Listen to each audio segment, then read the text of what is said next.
आप सभी को जय मसीह की। आज हम बात करने वाले हैं कि बाइबल के अनुसार सबसे बड़े पाप कौन सी हैं, इसके विषय पर। बाइबल जो पवित्र आत्मा के प्रेरणा के द्वारा लिखा गया है, जो परमेश्वर की ओर से हैं, जैसा यशायाह की पुस्तक उसके 34 का 16 वचन में लिखा गया है, यहोवा की पुस्तक से ढूंढ कर पढ़ो। इनमें से एक भी बिना पूरा हुए न रहेगी, कोई बिना जोड़ा न रहेगा, क्योंकि मैंने ही अपने मुंह से यह आज्ञा दी है और उसी की आत्मा ने उन्हें इकट्ठा किया है। अर्थात बाइबल में जितनी पुस्तकें हैं उन सब को परमेश्वर की आत्मा ने इकट्ठा करवाया है। सरल भाषा में समझे तो स्वर्गीय आदेश है बाइबल। अब यह बाइबल जो स्वर्गीय किताब है, इसमें परमेश्वर ने अपने आज्ञाओं को दिया और मानना सिखाया है। जैसा मूसा को पर्वत पर बुलाकर उसे 10 आज्ञाएं दिया था और कहा था, तू मुझे छोड़ दूसरों को ईश्वर करके न मानना, तू अपने लिए कोई मूर्ति खोद कर न बनाना, तू अपने परमेश्वर की आज्ञा मानना और उनके नाम व्यर्थ न लेना, तू विश्राम दिन को पवित्र मानने के लिए स्मरण रखना, तू अपने पिता और अपनी माता का आदर करना, तू खून न करना, तू व्यभिचार न करना, तू चोरी न करना, तू किसी के विरुद्ध झूठी साक्षी अर्थात गवाह न बनना न देना, तू लालच न करना। अब यह सब जो बड़ी और मुख्य आज्ञाएं हैं जो परमेश्वर ने अपने दास को बाइबल के द्वारा दी है, मगर हम यह समझना चाहते हैं कि इन सब में सबसे बड़े पाप कौन है जो मनुष्य करे और उसकी माफी भी ना मिले। ऐसा कौन सा पाप है जिसके विषय में हम समझना चाहते हैं।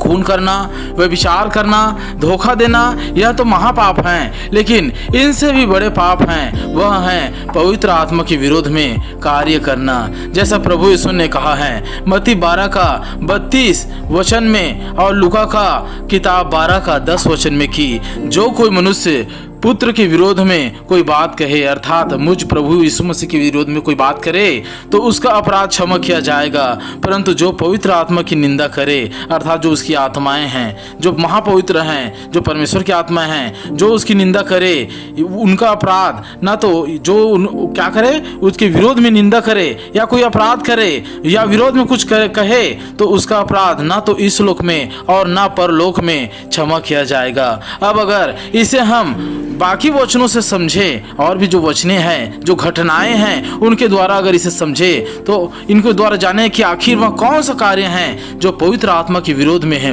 जो पवित्र आत्मा के विरोध में हो जाता है, पवित्र आत्मा के खिलाफ हो जाता है। ऐसा कौन सा कार्य है? तो गिनती 22 अध्याय के जो 22 अध्याय हैं, अगर आप उन्हें पढ़ेंगे तो वहां पर लिखा है कि जब इस्राएल को पवित्र आत्मा अगुवाई करते हुए ले चला जा रहा था, तब उसके विरोध में बालक राजा खड़ा हुआ। जो बालाक है वह राजा जो उस समय का था वह खड़ा हुआ और वो अपने साथ बिलाम को जो प्रभु का दास था विरोध में उनको भी शामिल करने लगा और चाहता था कि जो राजा बालाक हैं वो यह चाहता था कि बिलाम जो परमेश्वर का दास हैं उसे लालच देकर मैं अपने टीम में शामिल करूं, ताकि वह परमेश्वर के जनों को जो लाखों की भीड़ में हैं उनको श्राप दे, जो अच्छाई में चल रहे हैं, भलाई में चल रहे हैं, उसे श्राप देकर गिराए करके और उसे बुरी तरीके से इस्राएल को श्राप दे। इस घटना को देखकर स्वयं प्रभु वहां पर आ खड़े हुए अपने दास को वो पूरे तरीके से विरोध करने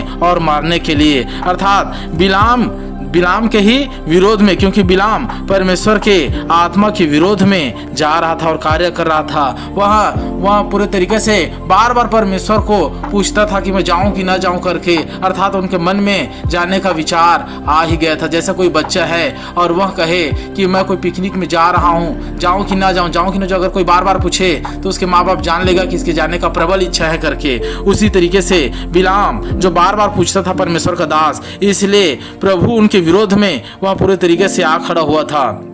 और अगर हम इसे नए नियम से समझे तो जब प्रेरितों के काम 5 का 9 वचन में उनका वर्णन है कि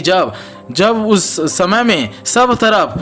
भूखमरी जैसी हालात थी, अकाल पड़ रही थी और पवित्र आत्मा पतरस के द्वारा बहुत सी कलीसियाओं को बढ़ा रहा था, तैयार कर रहा था, सुसमाचार को फैला रहा था। उस समय सब लोग अपने अपने भूमि या कुछ अन्य साधनों को बेचकर प्रेरितों के आगे अर्थात प्रभु के चेलों के आगे जो उस समय पतरस थे और अन्य भाई संगी थे उनके कदमों पर ला कर रख देता था, ताकि उसके द्वारा बाकी जितने और कलीसियाएं हैं उन तक मदद पहुंच सके। उसी समय हनन्या और सफीरा नामक दो जोड़े आते हैं, जो पति पत्नी थे वो दोनों जो जोड़े आते हैं अपनी भूमि बेचकर पैसे साथ लेकर आते हैं, मगर वह आधे पैसे को साथ लेकर आता है और आधे पैसे को छुपा देता है। और यह बात वो पवित्र आत्मा जब पतरस के अंदर होकर पवित्र आत्मा इस बात को जब पूछता है कि बताओ तुमने क्या भूमि इतने में ही बेची है, तो हम बार बार पूछे जाने के बावजूद वह पूरे तरीके से क्या हो देते हैं। बार बार जब वह पतरस के द्वारा पूछता है पवित्र आत्मा उन पति पत्नियों को,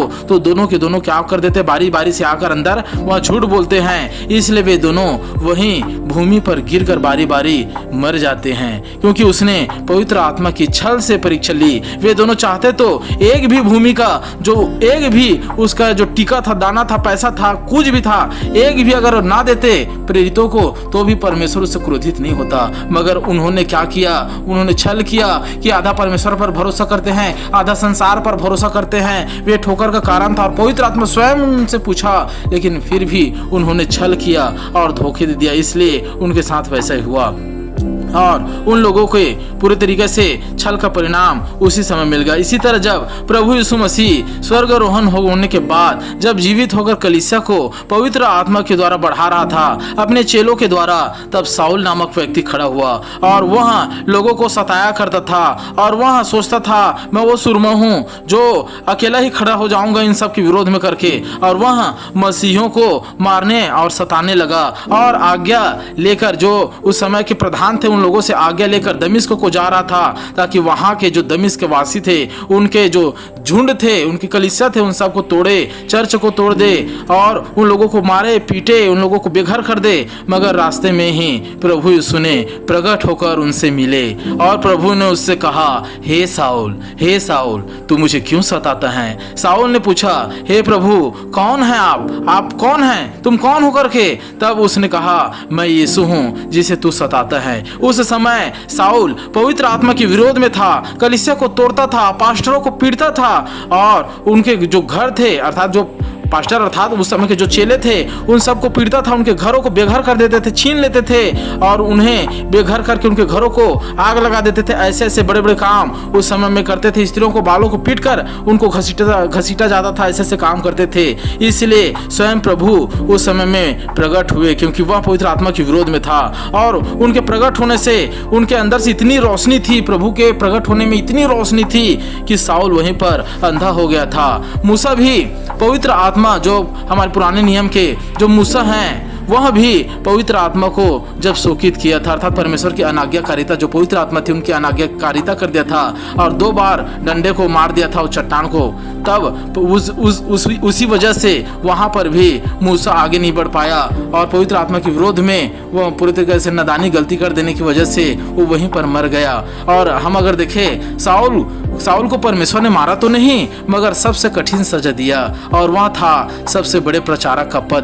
पद को पाना। अर्थात आप सब जितने विश्वासी हैं या जो पास्टर सुन रहे हैं वो जानते होंगे कि खराई से सेवा करना और खराई से चलना कितना चुनौतीपूर्ण है। इस समय जो पवित्र आत्मा की पूरी अगुवाई में चले वह पूरे तरीके से कितना कठिन भरा काम है, जोखिम भरा काम है, और पवित्र आत्मा साथ हैं तो हर जोखिम को पार कर सकते हैं। तो यह कार्य उस समय पौलुस को दिया गया और आप सब जो बाइबल पढ़ते वो जानते ही होंगे कि पौलुस सेवा के दौरान कितना मार खाया, कितना दुख सहा, यहाँ तक कि उसके अधमरे कर करके लोग छोड़ देते थे और फिर भी वहाँ कार्य करता था। और सबसे ज़्यादा उन्होंने ही कलीसिया का निर्माण किया और सबसे ज़्यादा परमेश्वर ने जो विरोधी था उसको बदलकर उसको क्या कर दिया, प्रचारक बना दिया। यहाँ जो पौलुस बोया था,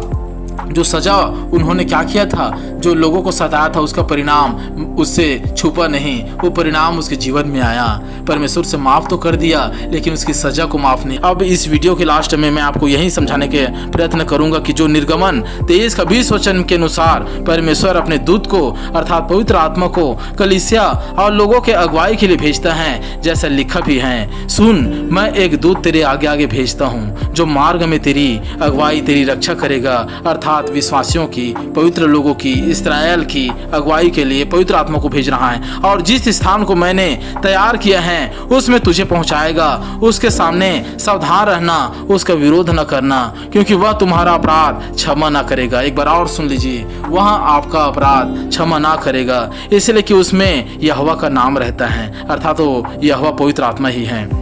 उसका नाम रहता है। यही वजह थी कि उस पीढ़ी के इस्राएली लोग सब के सब जो कुड़कुड़ाने बुड़बुड़ाने वाले थे वे सब के सब ढेर हो गए और कोई उस भूमि पर नहीं जा सका जो क्या था दूध और मधु की धारा वाली भूमि, उस जगह पर नहीं जा सका। केवल यहोशू और कालेब, यहाँ तक कि मूसा भी नहीं जा पाया था। मेरे विश्वासी भाइयों, यहोशू और कालेब गया था, यहोशू और कालेब वहां पर पहुंच पाया था। वही पवित्र आत्मा आज अपने दासों के साथ वचनों को, सुसमाचार को फैलाने में अगुवाई कर रहा है। कहीं मेरे द्वारा, कहीं आपके द्वारा, कहीं और भी संगी जो पास्टर दास हैं उनके द्वारा परमेश्वर अपनी आत्मा के द्वारा कार्य कर रहा है और लाखों लोगों को बचा सके और उनका उद्धार कर सके, यही उद्देश्य से कार्य चल रहा है। अब कहीं ऐसी योजना को जो पवित्र आत्मा की भली योजना है, लाखों को बचाने का, संभालने की जो योजना है, उनको अगर कोई बिगाड़ता है तो उसका अपराध क्षमा नहीं किया जाता,